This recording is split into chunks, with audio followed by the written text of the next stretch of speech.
O Livro dos Médiuns, Allan Kardec. Capítulo 13. Psicografia. Psicografia indireta, cestas e pranchetas, psicografia direta ou manual. Item 152. A ciência espírita progrediu mais rapidamente do que todas as outras. Somente alguns anos nos separaram dos meios primitivos e incompletos e que comumente se dava o nome de mesas falantes. Hoje, podemos nos comunicar com os espíritos tão fácil e rapidamente como os homens o fazem entre si, e utilizando os mesmos meios, a escrita e a palavra. A escrita tem a vantagem de mostrar de modo mais evidente a intervenção de uma força oculta e de deixar traços que podem ser conservados, como fazemos com a nossa própria correspondência. O primeiro meio utilizado foi o das pranchetas e o das cestas equipadas com lápis. Descreveremos a seguir como esse processo funcionava. Item 153. Já dissemos que uma pessoa dotada de uma aptidão especial pode imprimir um movimento de rotação a uma mesa ou a um objeto qualquer. Tomemos, em vez de uma mesa, uma pequena cesta de 15 e 20 centímetros de diâmetro, de madeira ou de vime. O material não importa. Passamos um lápis pelo fundo dessa cesta e o preenchemos bem, de tal forma que o lápis fique com a ponta para fora da cesta e voltada para baixo. Se mantivermos o conjunto assim, formando o equilíbrio sobre a ponta do lápis, apoiando este sobre uma folha de papel e colocamos os dedos na borda da cesta, esta se colocará em movimento. Em vez de girar, a pequena mesa conduzirá o lápis sobre o papel em diversos sentidos, traçando letras ou riscos sem significação. Se um espírito for evocado e quiser se comunicar, ele responderá, mas não por meio de pancadas, como na tipologia, mas por meio de palavras escritas. O movimento da cesta já não é mais automático, como no caso das mesas girantes. Ele se tornará Ele torna-se inteligente. Com esse dispositivo, o lápis, quando chega ao fim do papel, não retorna ao ponto de partida para começar outra linha. Ele continua a escrever em círculo, de sorte que a linha escrita forma uma espiral. Assim, é necessário girar o papel várias vezes para ler o que está escrito. A escrita obtida desse modo nem sempre é muito legível, pois as palavras não ficam separadas. Entretanto, o médium, por uma espécie de intuição, facilmente a decifra. Por uma questão de economia, e para simplificar o papel e o lápis, podem ser substituídos por um quadro negro e um giz. Chamaremos esse tipo de cesta pelo nome de cesta peão. Às vezes, em lugar de cesta, utiliza-se uma pequena caixa de papelão, tendo o lápis como eixo, assim como no brinquedo chamado peão. Item 154. Muitos outros dispositivos foram imaginados para a obtenção do mesmo resultado. O mais prático é aquele que chamaremos de cesta de bico, que consiste em adaptar-se na cesta de uma haste de madeira inclinada com um prolongamento de 10 a 15 centímetros para o lado de fora da cesta, semelhante ao mastro de um veleiro que se lança da proa para frente. Por um buraco aberto na extremidade dessa haste ou bico, passa-se um lápis suficientemente longo para que a sua ponta descanse sobre o papel.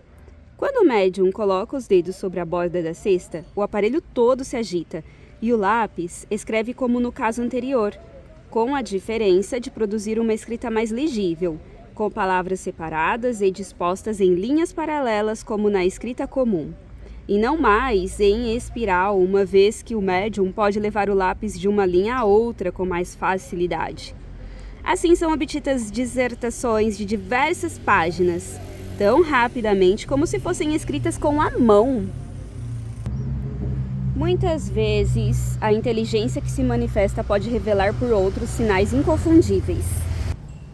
Item 155. Por exemplo, quando chega ao fim da página, o lápis faz espontaneamente um movimento para virar o papel, se o espírito quer se reportar a uma passagem já escrita na mesma página, ou em outra, ele a procura com a ponta do lápis, assim como faria qualquer pessoa com a ponta do dedo. E depois a sublinha, finalmente, se o espírito quiser se dirigir a um dos assistentes à extremidade da haste de madeira, onde o lápis está fixado, se volta para outra pessoa. Para abreviar, ele frequentemente utiliza as palavras sim e não, através dos sinais de afirmação ou negação. Como fazemos com a cabeça? Se ele quer demonstrar contrariedade ou impaciência, dá repetidas pancadas com o lápis, quase sempre lhe quebrando a ponta. Item 156. Algumas pessoas substituem a cesta por uma espécie de mesa em miniatura.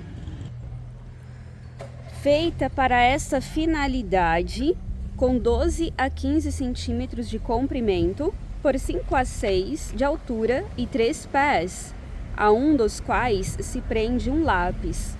Os outros 2 pés são arredondados ou munidos de uma bolinha de marfim para deslizar mais facilmente sobre o papel. Outras pessoas utilizam simplesmente uma prancheta de 15 a 20 centímetros quadrados com a forma triangular, oblonga ou oval. Em uma das bordas existe um furo oblíquo para se colocar o lápis. Colocada em posição de escrever, ela inclinada e se apoia por um dos lados no papel, para facilitar o movimento. Às vezes, são colocadas 2 bolinhas rolantes, no lado em que a prancheta fica apoiada sobre o papel. Todos esses dispositivos são semelhantes e o melhor é que aquele que for mais cômodo. Com qualquer desses aparelhos, quase sempre existe a necessidade de 2 operadores. Entretanto, não é necessário que a segunda pessoa seja médium. Ela serve apenas para manter o equilíbrio do aparelho e diminuir a fadiga do médium. Psicografia direta ou manual. Item 157. Chamamos de psicografia indireta a psicografia obtida por meio desses aparelhos, cestas, pranchetas, mesas, etc., e de psicografia direta ou manual. Aquela que é obtida pelo próprio médium. Para se compreender a psicografia direta, é preciso saber o que acontece nessa operação. O espírito comunicante age sobre o médium, que, sob essa influência, move maquinalmente o braço e a mão para escrever sem ter a menor consciência do que escreve, pelo menos na maioria dos casos. No outro processo, a mão age sobre a cesta e esta age sobre o lápis. Assim, não é a cesta que se torna inteligente. Ela é apenas um instrumento dirigido por uma inteligência. Portanto, a cesta não passa de um porta-lápis, de um apêndice da mão, de um intermediário entre a mão e o lápis. Se eliminarmos esse intermediário e colocarmos o lápis diretamente na mão do médium, teremos o mesmo resultado com um mecanismo muito mais simples, pois o médium passa a escrever como o faz habitualmente. Dessa forma, toda pessoa que escreve por intermédio de uma cesta, de uma prancheta ou de outro objeto qualquer, também pode escrever diretamente. De todos os meios de comunicação, a escrita manual, que alguns chamam de escrita involuntária, é, sem dúvida, o mais simples, o mais fácil e o mais cômodo. Ela não requer nenhuma preparação e se presta como a escrita comum às dissertações mais extensas. Voltaremos a esse assunto quando tratarmos dos médiuns. Item 158. No começo das manifestações, quando ninguém tinha ideias precisas sobre o assunto, muitos escritos foram publicados com este título: Comunicações de uma cesta, de uma prancheta, de uma mesa, etc. Hoje compreendemos o quanto são impróprias e erradas essas expressões, sem falar do caráter pouco sério que essas publicações trazem. Como acabamos de ver, as mesas, as pranchetas e as cestas não são instrumentos inteligentes, embora animados momentaneamente por uma vida artificial, pois eles não podem se comunicar sozinhos. Dizer o contrário é confundir a consequência de um ato com a causa que lhe deu origem. É confundir o instrumento utilizado para obter a comunicação com o espírito, que é o verdadeiro responsável por ela. Seria o mesmo que um autor declarar no título da sua obra que ela foi escrita com uma pena metálica ou com uma pena de ganso, ou seja, isso não faria diferença nenhuma. Aliás, os instrumentos utilizados para que as comunicações sejam obtidas não são únicos nem exclusivos. Conhecemos médiuns que, em vez de cesta-peão, que já descrevemos, utilizam um funil, em cujo gargalo colocam um lápis. Assim, conforme o instrumento utilizado, poderíamos obter comunicações por meio de um funil, por meio de uma caçarola ou por meio de uma saladeira. Se as comunicações forem obtidas por meio de pancadas, com uma cadeira ou com uma bengala, já não teremos mais uma mesa falante, e sim uma cadeira ou uma bengala falantes. Como se vê, o que importa conhecer não é a natureza do instrumento, mas a maneira como são obtidas as comunicações. Se a comunicação é obtida por meio da escrita, pouco importa qual seja o suporte do lápis. O que temos é a psicografia. Se ela é obtida por meio de pancadas, o que temos é a tipitologia. O espiritismo precisa de uma linguagem científica porque já atingiu as proporções de uma ciência.